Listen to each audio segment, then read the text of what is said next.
After working 6 years as a physical therapist, I had my first patient fall under my watch.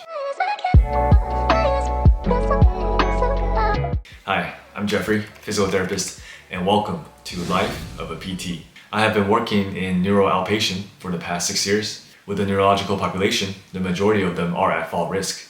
Patients with Parkinson's can experience shuffling gait or freezing that can lead to falls. Stroke patients with one side that's weaker can cause them to be more unsteady.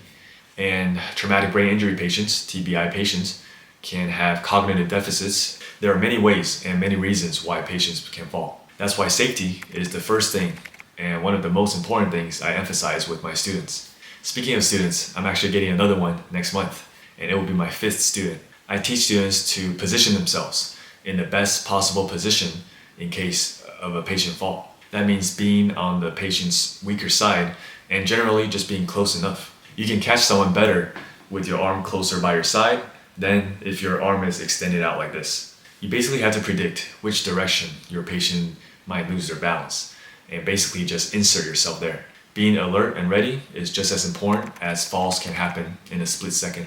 Sometimes you can do everything right and a patient still falls. And that's what I felt happened with my patient. I'm very cautious at work and in general. If I feel like the patient will have a slight chance of falling, I will put on a gait belt.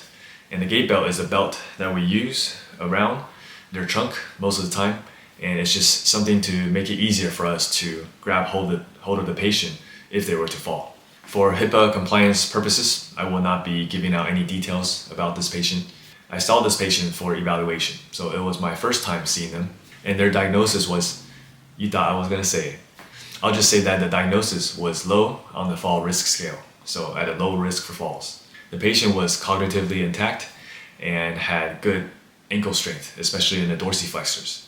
If someone has history of falls, I always check their ankle range and ankle strength. If they are lacking in dorsiflexion range of motion and strength, it can contribute to them tripping or catching their foot, causing them to fall. So during the evaluation, I got to the point where it's time to do some testing. And I was administering the 6-minute walk test, which is a test we use to test a patient's gait, so walking, tolerance, efficiency, independence. At our clinic, we perform this test in our 50-foot walkway. And it's not very long, so you have to go back and forth, make turns, and then see how long you can walk within that 6-minute time frame.